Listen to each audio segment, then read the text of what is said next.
하나님은 선하신 분입니다. 하나님은 세상 누구와 비교해도 견줄 수 없을 만큼 선하신 분입니다. 하나님이 선하시다라고 해서 하나님 나라에 들어가는 모든 사람들을 다 허락하시고 받아들이시는 것은 아닙니다. 하나님의 나라는 하나님께서 원하시는 자만이 들어갈 수 있는 아주 제한된 나라입니다. 사람들이 하나님의 나라에 들어가고 싶으면 들어가고 말고 싶으면 마는 그런 성격은 결코 아니라는 뜻입니다. 어떤 사람들은 하나님의 나라를 경험하는 것 혹은 영생을 경험하는 것을 죽기 전에 꼭 해봐야 될 희망사항쯤으로 생각하는 사람들이 있습니다. 이것을 외래어로 버킷리스트라고 부르는데요. 영생마저도 하나의 인생에 있어서 달성해야 될 버킷리스트처럼 생각하는 사람들에게 하나님은 결코 그들을 용납하지 않으십니다. 하나님의 나라는 들어가도 그만 아니어도 그만인 희망사항쯤으로 전락해서는 안 된다는 말씀이죠. 한 사람이 찾아와 예수님을 선한 선생님이라고 부릅니다. 그러나 예수님은 그에게 선한 이는 하나님밖에 없다라고 하면서 함부로 선하다라고 그런 개념을 사용하지 말 것을 이야기합니다. 하나님의 나라는 일정 비용을 지불하고 여행할 수 있는 패키지 상품이 아니라는 뜻입니다. 구매자의 구미에 맞추어서 함부로 하나님의 나라를 팔아넘기는 외판원이 아니니 그런 의미에서 선하다라는 개념을 사용하지 말라 말씀을 합니다. 하나님의 나라는 하나님께서 선함을 판단하사 그가 하나님 앞에 선한 자만이 들어갈 수 있는 그런 나라임을 다시금 말씀합니다. 한 부자 청년이 찾아왔습니다. 오늘 본문에서는 부자 관원으로 소개가 되고 있습니다. 그는 자신과 같은 사람이라면 충분히 하나님의 나라에 들어갈 수 있지 않겠느냐라고 하면서 자신감을 간직한 모습이었습니다. 그는 어려서부터 모든 율법의 말씀을 들었습니다.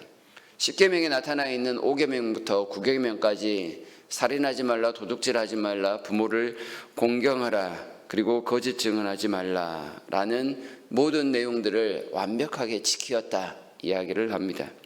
그리고 그는 자신의 삶에 있어서 아무런 흠이 될 것이 없음을 이야기함과 동시에 그는 관원이었습니다. 나름대로의 명예와 권위를 간직하고 있는 그런 사람이었습니다. 그리고 게다가 그는 큰 부자였습니다. 사람으로서 어디 하나 부족한 것이 없는 그런 사람, 요즘에 속된 말로 금수저와 같은 그런 사람입니다. 누가 보아도 완벽한 이 사람, 예수님께서 한 가지 부족한 점이 있음을 말씀하십니다. 10계명으로 치면 10번째 계명, 탐심에 관련된 내용이죠. 네 소유를 다 팔아 가난한 자에게 나누어 주라. 그리고 와서 나를 따르라 말씀을 합니다.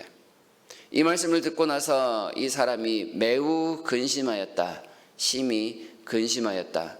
다른 복음서에서는 근심하면서 돌아갔다. 이렇게 말씀을 합니다. 재물에 대한 욕심을 버리지 않고서는 하나님을 결코 섬길 수 없음을 예수께서 지적하고 계십니다. 재물과 하나님을 동시에 섬길 수는 없습니다. 단지 자선사업가처럼 가난한 자들에게 자신의 재물을 나누어 준 일로는 부족합니다. 그 이유에는 분명히 예수님을 따라야 할 것을 이야기하고 계십니다. 이것 때문에 이 부자는 심히 근심합니다. 하나님의 나라의 가치가 자신의 모든 재물을 허비할 만큼 그렇게 크다고 생각하지 않았기 때문일 것입니다. 일전에도 말씀드렸던 것처럼 천당 밑에 분당에 사는 것이 지금 당장 하나님의 나라를 경험하는 것보다 훨씬 가치 있는 일이라 판단하였기에 그의 마음속에 심한 갈등이 일었다 볼 수 있습니다. 심지어 자신의 재물을 다 팔아 나눠줄지라도 예수를 따르는 것까지는 한 번 더 생각해 보아야 하는 그런 고민거리가 되었겠죠. 완벽해 보이는 이 사람을 향해서 당신은 하나님의 나라에 들어올 자격이 부족합니다 라고 말씀을 하는 걸 보면 예수님은 선한 선생님이 아닙니다. 그리고 더 나아가 그는 하나님의 나라에 들어오기가 불가능하다라는 말씀을 하십니다. 그가 하나님의 나라에 들어가는 것은 낙타가 바늘기로 들어가는 것만큼이나 어려운 일이므로 그에게는 거의 불가능하다라는 사실을 공개적으로 말씀을 하십니다. 이런 말씀 역시 또 예수님은 선한 분이 아니심을 볼 수 있습니다. 사람들은 자연스럽게 질문을 하죠. 누가 하나님 나라에 들어갈 수 있습니까? 그때 사람이 할 수 없는 것을 하나님은 다 하실 수 있다라고 분명하게 말씀을 합니다. 겉으로 보기에 완벽한 사람이 하나님 나라에 들어갈 수는 없지만 겉으로 보기에 매우 부족한 사람도 하나님 나라에 들어갈 수 있다는 사실을 말씀합니다. 이런 점에 있어서 하나님은 선하십니다. 완벽한 조건을 갖춘 사람은 다 떨어지지만 전혀 완벽하지 않은 사람, 하나님께서 원하시고 하나님께서 택하신 그 사람들은 하나님 나라에 들어갈 수 있다는 것, 이것이 하나님의 선하심의 조건입니다. 사람들에게 전혀 불가능한 일을 하나님께서 주도적으로 행하십니다. 겉으로 보기에는 죄인이요, 원수요, 세리요, 창녀요, 고아요, 과부인, 아무런 힘도 능력도 내세울 것 없는 사람들에게 하나님의 나라를 마음껏 허용하시기에 하나님은 선하시다 할 수 있습니다.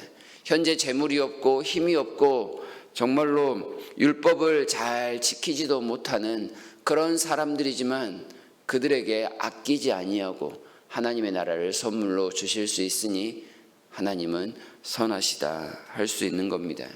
하나님의 선하심은 오직 한 가지 조건, 하나님을 믿고 하나님을 따르기만 하면 무조건 하나님의 나라를 선물로 주신다는 점에서 가장 큰 선함이 드러나고 있습니다. 자격이 없고 부족하지만 하나님께서 그들에게 자비를 베푸셔서 그 자비를 받아들인 사람은 누구나 하나님 나라에 들어올 수가 있습니다. 그래서 다음 문단에 나오는 내용들처럼 길가에 있던 거지 바디메오도 하나님의 나라를 선물로 받았으며 세리장으로 모든 사람들에게 지탄을 받던 삭개오도 하나님의 나라를 선물로 받습니다.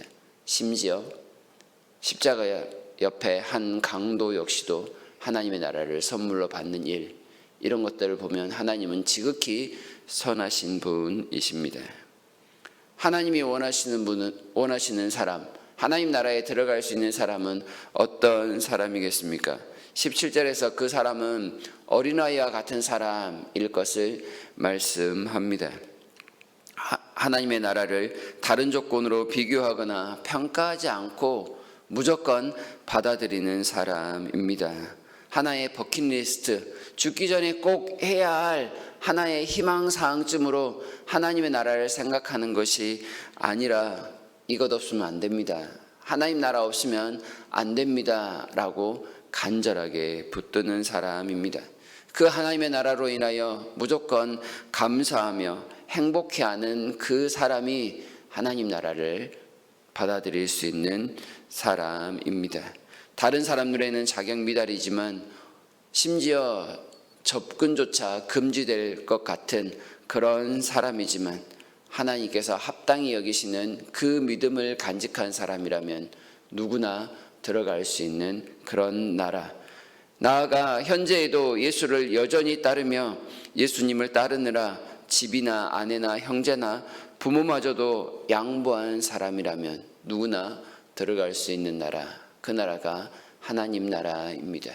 여기에 있는 우리 모두에게 허락하신 하나님은 참으로 선하신 분이며 이 하나님의 나라를 소유한 우리가 어린아이처럼 하나님의 나라로 인해 먼저 기뻐하고 감사할 수 있었으면 좋겠습니다. 우리가 예수로 죽고 예수로 살기를 온전히 기뻐하면서 오늘도 하나님의 나라가 내 안에 있음으로 인하여 다른 것과 비교하지 않는 그런 모습으로 살아갔으면 좋겠습니다. 예수님을 따르는 것이, 하나님의 나라가 내 안에 이미 들어온 것이 가장 큰 행복임을 고백하며 하나님 안에서 마땅히 행하는 그런 복된 삶을 살아가시기를 진심으로 바랍니다.